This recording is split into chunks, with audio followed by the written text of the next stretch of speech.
Hey friends, this isn't my typical kind of video. I've actually been procrastinating making this video for like a year.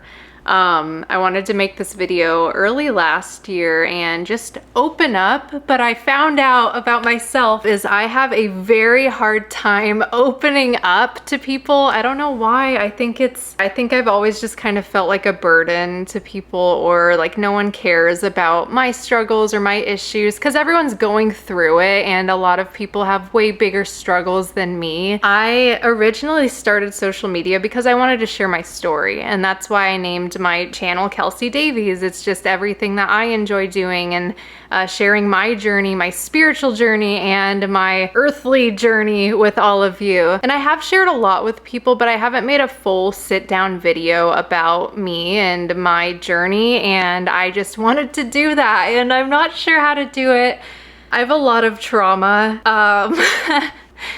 Oh my god. Let's just get into this. And the reason I'm doing this is not for sympathy. I don't want pity. That's actually why I have not made this video, because that's just not what I want here. This is something that I just want to share my story in hopes that it'll help other people kind of rip the band-aid off of something that I've just been wanting to do, and we've created this amazing, beautiful online community and audience. I feel like it's time for me to just open up more to you guys on a deeper level of getting to know me and where I came from, and you know, what spiked my journey, how I got to where I am, in hopes that it'll help some of you, maybe encourage some people. I don't know. We're gonna do it. We can do it. I can do it.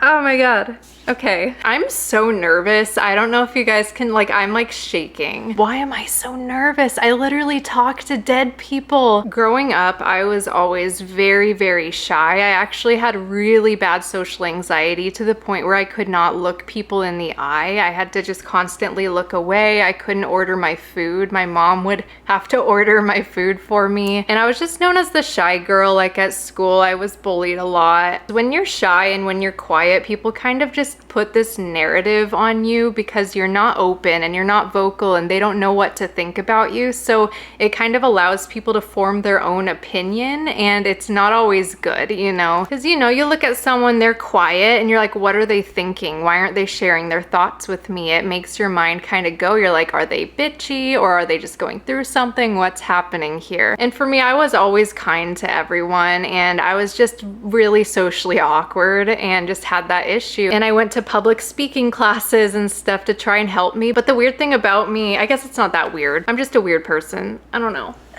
It's like I wanted to be seen and I wanted to be heard, but I didn't know how to, because I would just struggle with that part of myself so much. Always self-doubting, always, you know, if I spoke up, I'm like, no one hears me. I just always felt unheard, and I was always the last one to be picked. If someone was like picking teams for kickball or something, I was always the last one picked. And that was just kind of me growing up. But to any of my shy people out there who are reserved, or you're not open and you want to be, just know that it's possible and you can make that shift. And I did it. Like, I'm here in front of millions of people. It's actually pretty crazy. Like, my whole family's just like, what? You're the last person we'd think would be out there, you know, so much, because I was so just to myself. But just know that you can literally do anything that you set your mind to, and just take my journey as an example. It's pretty surreal. It's really, really beautiful though, but it wasn't easy. I went through a lot of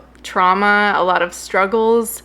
I don't know if I'm gonna probably get emotional talking about this, and I'll probably disassociate because I do have a lot of trauma that occurred that I'll be opening up a little bit about, not too much. I'm not here to just trauma dump, but I do want to share things that I went through in case that any of you are going through it. Yeah, I keep changing the subject. I really wish I had a good experience in school, but whenever I think about school, I kind of want to throw up. It was not a good time for me, and it's a hard time for a lot of people, but some people absolutely enjoy it and have great memories, and I envy that. I wish that I had that, but I don't. I know that I was meant to have this journey and this was my life path, but I always look back and I'm like, I wish that I was more open, and I wish that I could be silly and have fun, because whenever the shy girl would start being silly, people would think you're weird or you're being obnoxious, and they would say things, and it did hold me back from being my truest and most authentic self. This is when depression started to creep in, and I didn't really understand it at a young age. You look at kids and you're like, oh, they don't experience depression because they're not going through all the real world stuff, but you can experience depression at a very young age. And I definitely had like this chronic depression that it was just my normal. I would come home after school and I would just sleep.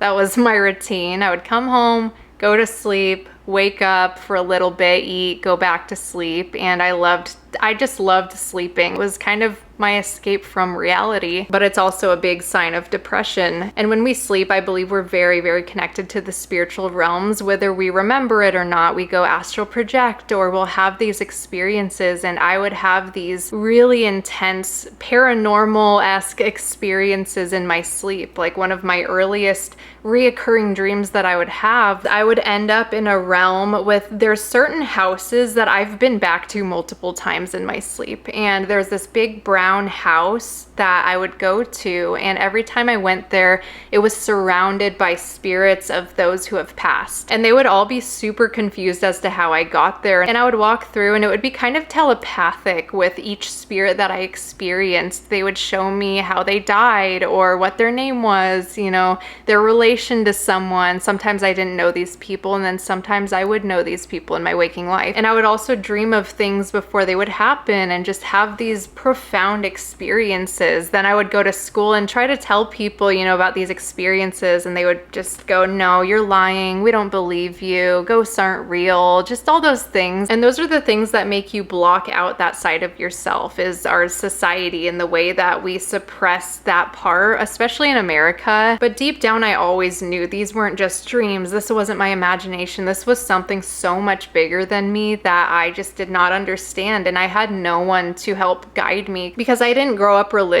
My mom's Catholic, my dad's kind of just open to whatever, and I didn't find out until a few years ago that there's a whole Native American side of my family that had profound spiritual interconnectiveness or gifts, whatever you want to call them. So on my mom's dad's side of the family, half of his family was Native American from the Sisseton Wahpeton Sioux tribe, and his mom and brother, they would speak to the dead, they would have seances, and no one told me because they passed away before I was born. So I grew up so confused with everything. I just didn't have that guidance with me. And my mom didn't really get to experience that side of the family and those gifts and everything, so she didn't grow up with it either. So both of my parents just didn't understand and didn't put two and two together. But one of my mom's friends, she would see me when I was little talking to things or pointing out things that were in the environment that no one else saw. But my mom was just more of a ignorance is bliss, you know? She's just different. That's kind of how my mom is. She's so loving and very supportive of what I do now. She just did not understand it. And my dad's had experiences with the paranormal. They like believe in it for sure. And my sister, we were actually going through old art of ours, and she used to draw these shadow people. She would draw them dark purple with red eyes. So she would see these creepy shadow people. She didn't like them. She still sees things and senses things, but she just ignorance is bliss with her. She's scared of it. She doesn't understand it. She doesn't like it and pushes it away, which is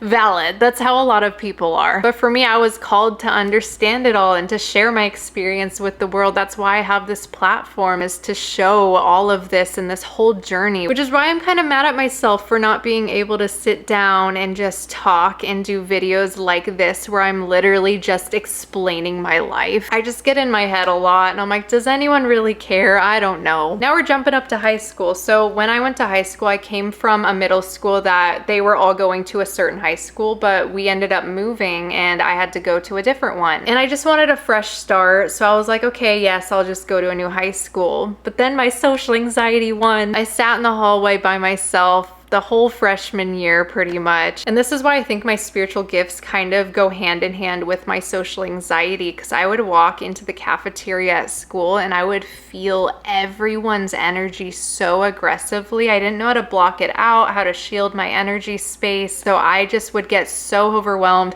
and go sit in the hallway and draw. I just loved drawing all my little art pieces. I would draw eyeballs. I wish I had all my artwork I could show you guys, but I would literally draw eyeballs all over, which Makes sense now. Bumping up to junior, senior year, we're just gonna call him Nate. His name was not Nate, but we're just gonna call him that. There was this guy named Nate, and I thought he was really cute. I had a little crush on him. We ended up dating, and I didn't really like him as much as I thought I did, and so I broke up with him. Jumping to a few years after high school, I was around 19 years old, I believe. This was after I had been dating someone, and I absolutely just fell in love with him, and he seemed to have reciprocated it. And then he ended up ghosting me after I got surgery. I woke up from my surgery for getting my tonsils and adenoids removed, and he ghosted me completely, and I was absolutely heartbroken. So I was at a very low point in my life, a low vibration. So we're all energetic beings having a human experience, and we operate at different levels of frequency. So what that means is when you're at a high frequency, you're feeling love, joy, ambition, authenticity. You're your highest self. When you are at a low vibration, you're experiencing depression, frustration, anger, a lack of knowing oneself. You're experiencing these lower frequencies, and when you're at this frequency, you attract energies that match that frequency. I'm trying not to use trigger words, but I just really wanted to leave Earth. I did not want to be here. I was very, very sad. I was self-harming constantly. I had scars on my wrists. I just didn't know how to handle these emotions. So when I was at my lowest point, I reconnected with Nate and started dating, and we hopped into it pretty quickly. I think I just wanted someone to be there with me. I just didn't want to be alone, and I was sad. And to give context, Nate had bipolar 1, which he would go manic, and he had a family history of schizophrenia, which I think that he had something like that because his actions and behavior was just very, very extreme and erratic. And I thought I was in love with him, but if any of you have ever been through a narcissistic type of relationship that's very manipulative and very conditional and just not good, they break you. They completely destroy you. He would say things to me like, oh, did you know in high school that the whole football team called you horse face? Just things like that, where it's like, you didn't have to say that. You didn't have to let me know that. I don't know if it's true or not. Even if it is true, it's like, why would you say that to someone that you love? He would constantly ridicule my appearance. I was too skinny. He was like, you need to go to the gym. You need to go do more squats. I wasn't allowed to wear certain outfits. If I wore this, it would be no good. I had to wear outfits that covered up completely, and I just went along with it because I was naive and I was broken and just in trying to please him in any way that I could. I don't use the term narcissist lightly. Like, I believe he was a narcissist, and just the way he manipulated everything, the way he tore me down to make himself feel better, the way he lacked accountability for anything, the way he was so controlling. I mean, he would go through my phone constantly and he would look for things to be mad at with me. Like, every time he went on my phone, there was something wrong. Just always something, even if it was nothing. Even if I was talking to like a guy friend that I had been friends with prior and we were literally just friends, he would freak out. He would block them, make me unfriend them. People like that like to isolate you completely from the world, from your friends, from your family. That is just what they do. That's how they control you. What was interesting about that relationship is when I was in that low point, I'm with this person that is just a very awful low vibration, but I started experiencing a lot of lucid dreaming, sleep paralysis, and I even had this dream of this entity that I believe was attached to him. When you're just an awful person, you can create demons. They're manifestations of that negative energy, of that darkness, and I believe that this was something that was with him. It called itself Lucy, and it presented itself as a little girl all in black and white with like a blue bow in her hair. And I remember I was sleeping in his house. In the dream, I left my body, and this little girl wanted me to go outside, and I met all these other entities. and it was really, really terrifying. And then I woke up very abruptly because it was almost like a sleep paralysis. Couldn't get out of it, but I knew I was dreaming. Weird state. And I got up to get a drink of water because I was just kind of freaked out. And I walked into the kitchen, and I kid you not, on top of, they had like this microwave with like their bread, they would put it on top of it.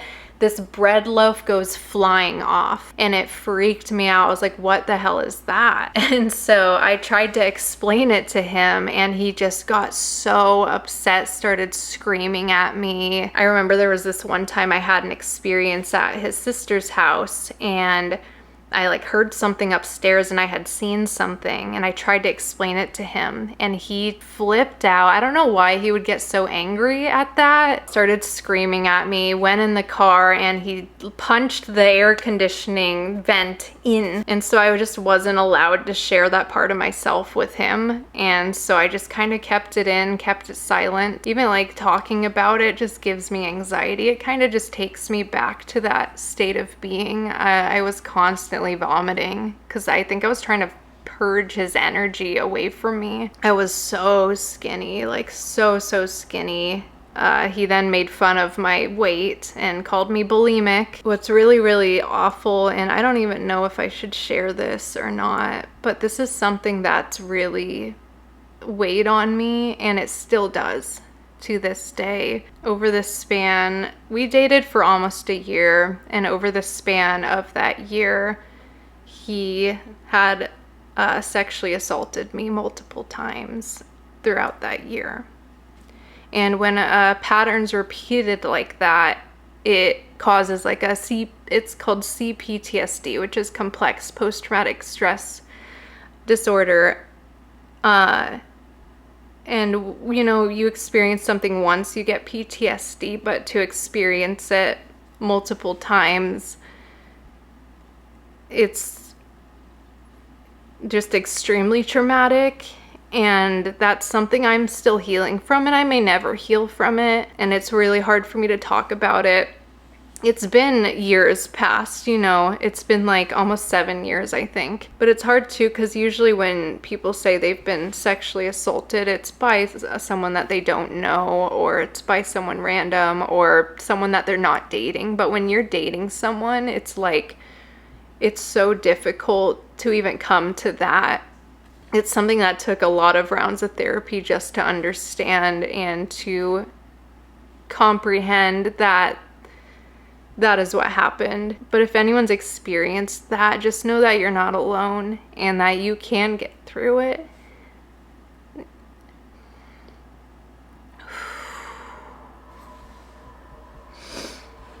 A part of me just wants to stop and like delete this entire video, but I'm not gonna do it this time. So after all that and experiencing these really traumatic things, I had a dream that him and his ex were like literally doing it in front of me, and I found out later that he had cheated on me with his ex. And she let me know, and she sent proof and everything like that. And when I confronted him about it, he just laughed at me and was like, you're crazy, you know, she's crazy, you're both crazy, which is what people like that love to say. One of the things that he said to me too was, you're not gonna make it on YouTube, like, because I wanted to start a YouTube channel, and he said, you're not gonna make it on there. And it's just crazy that I've made it even this far, and I'm just so beyond grateful for it. And I'm so grateful for all of you guys. I just can't even believe how far like everything's gone, and I almost have like this imposter syndrome. I constantly feel like I'm not doing enough or I'm not good enough, and I think that this stems from that traumatic point in my life. But I just want you guys to know how grateful I am for you, and I want to go above and beyond for you all the time and always give you the best content, the most authentic content. And I just felt like I couldn't do it until I was able to share more with you. I need to share this. I'm being called to share this. Don't know why. I don't know what the reason is. I'm terrified to share all this, truly, but there is a reason, and even if it helps one person out there, that is all I want. That's it. And that's not even the end of it too. It's like there's a lot of things that come with being successful or growing. You know, you lose a lot of people in your life, and I've always stayed humble through it all, because I know it's just a number online. It doesn't make anyone superior over others. It's just a beautiful thing where I was able to build this, like all of us, build this entire community and produce this amazing content that I absolutely love. And if I don't love it, I don't post it. So once I got away from that relationship, I reconnected with Drew, which I actually met before I started dating Nate. And reconnecting with Drew is what truly saved me, because I was at such a low place. This was after I ended up in the hospital for self-harm. I took scissors and decided to, and I remember walking into my sister's room and she bandaged me up, and my mom took me to the hospital. And that's when I got on like an SSRI and stuff and started therapy and started just healing. But then when Drew came in, it was like, he just accepted me for everything, and I'm just so grateful for him every single day. He truly took this broken version of me and he helped just mend it together constantly. And everyone's healing journey is different, but he just has this pure soul and pure heart, and he just loves me like unconditionally, and he's been with me through a lot. There's been a lot of really hard things. Like, growing this whole journey has not been just a straight line, you know. It's been like this. This is how I describe my journey. A lot of zigzags, a lot of going through hoops, and it's hard. And what's hard too is when you do find success and you start rising, some people just will not stay in your life for whatever reason, and they'll turn on you and they'll hurt you. They'll find ways to hurt you. And there was someone that was my best friend for 12 years. She was like a sister to me, who I was just completely blindsided and hurt by. You just really find out who really has your best interest at heart, who really truly supports you. And there was just this group of people I was in that did not have my best interest at heart, and they would talk negatively about each other to me, and I was just kind of the middleman. And then things got twisted, and for whatever reason they all just ended up hating me, kind of bonded over that hatred, which is really, really sad to see. And I experienced a lot of bullying from this group, and a lot of rumors being spread about me to other creators from these people, and having people send me screenshots and messages of how this group was talking about me and just lying and saying that just horrific, really weird things. Breaks my heart, because I truly had the best interest of each person, and I would always try to help and go out of my way to try and help, and some people just like the drama or like to twist things or say things or whatever. So that'll happen. I'm not going to go into too much detail about it, but it just really, really isolated me. And I dove into my plant medicine journey, which completely changed my entire perspective on life. Like mushrooms, Dimitri, I did that twice, and that really just had profound effects. I found a part of myself that I didn't even know was there, and really truly just embraced that authenticity and that light and that love, and just embraced all the most beautiful things. And I found an appreciation for life that I just didn't have before, and that healed me in a way that nothing else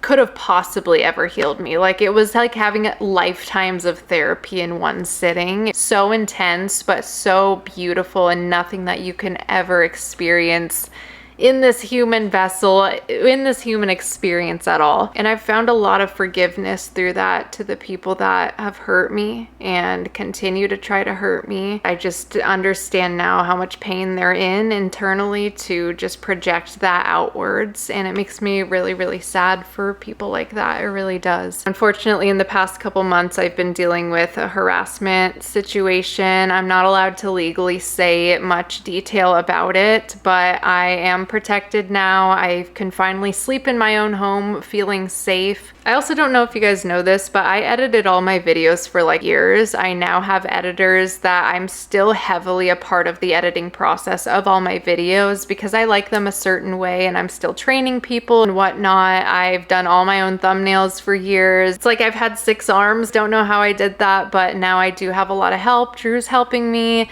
I have a team now, I have management now that is really, really helping me with everything. And we have a lot of big plans for 2025 and I'm so excited to share everything with you and all the content that we have, all the plans we have, all the, like, you guys are gonna be mind blown with the things that are coming up and I'm so excited and grateful. For me, 2024 was a year of healing childhood wounds, transformation, finding strength that I didn't even know I had. Everything that has happened and everything that I've been through this year it was almost like there were things that were testing me and testing my strength and my well-being. And so I chose to finally take a break for a month, which is something that I've never done. I'm definitely a workaholic. I work really, really hard, but I work way too much and I enjoy it completely, but it's something that has really just taken over my life and my mental health. And that's just something I wanted to work on, and to take a month off of work is a lot for me. It's a lot and it's a little stressful, but I'm really, really glad I did it. I feel re-energized. I'm still definitely burnt out, but I'm finding ways to navigate around it and to just keep making content for you guys. I definitely skipped through a lot, but if you guys made it to the end of this video, I appreciate you. I love you. Thank you for hearing me. Thank you for listening to me vent. I hope it helped in some way. I just am trusting the universe and I'm trusting its guidance and trusting the flow of everything. Here's to 2025. Let's make it an amazing year. Let's leave all the negativity behind. That's what I'm doing right now. In with the new, out with the old. I love you guys. Thank you for listening.